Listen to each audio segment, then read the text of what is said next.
테베의 아름다운 공주 세멜레는 헤라의 눈을 피해 제우스와 미래를 즐겼습니다. 세멜레는 제우스의 매력에 푹 빠져 있었고 제우스 또한 그녀의 아름다움에 빠져 있었는데요. 이런 관계를 헤라가 모를 리가 없었고 세멜레와 제우스를 갈라놓기 위한 계략을 짜게 됩니다. 어느 날 세멜레는 자기 머리를 빗겨준 유모에게 비밀을 털어놓게 되는데요. 유모, 나 제우스님의 아이를 임신했어. 그 말을 들은 유모는 세멜레를 걱정하듯 말하는데요. 공주님 정말 그가 제우스가 맞나요?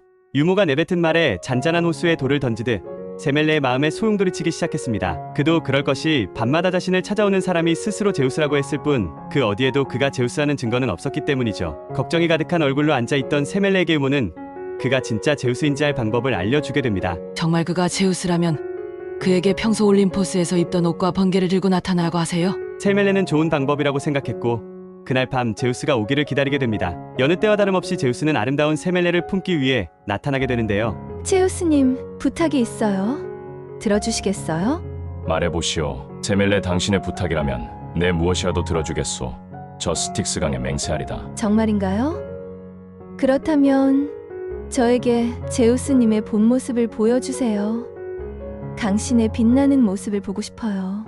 그 말을 들은 제우스는 깜짝 놀라지 않을 수 없었습니다. 자신의 본 모습을 신이 아닌 인간이 견딜 수 없다는 것을 알고 있었기 때문입니다. 하지만 이미 스틱스 강에 맹세를 한 터라 제우스라고 해도 그것을 어길 수는 없었습니다. 그 모습을 회심의 미소로 지켜보던 이가 있었으니 바로 세멜레의 유모였습니다. 사실 유모는 그 둘의 관계를 갈라놓기 위해 헤라가 변신했었고 세멜레의 마음에 의심을 불어넣었던 것입니다. 스틱스 강에 맹세한 제우스는 어쩔 수 없이 자신의 번개를 들고 세멜레에게 나타나게 됩니다. 제우스의 번개는 강렬한 빛과 열기를 내뿜었고 그것을 본 세멜레는 까맣게 타들어가고 말았습니다. 사랑하는 세멜레는 잃었지만 그 아이마저 잃을 수 없었던 제우스는 그녀의 배를 갈라 배 속의 아이를 꺼내었고 자기 허벅지를 갈라 그 아이를 넣고 단단히 꿰맸습니다. 아버지의 허벅지에서 남은 달을 다 채우고 태어난 아이는 바로 포도주와 쾌락의 신 디오니소스였습니다. 디오니소스는 올림포스의 모든 신을 통틀어 최고로 아름답다고 할 만큼 그의 미모는 출중했다고 전해집니다. 아름답게 자라난 디오니소스는 자신의 어머니가 지하 세계에 있다는 사실에 견딜 수 없었고 어머니를 찾기 위해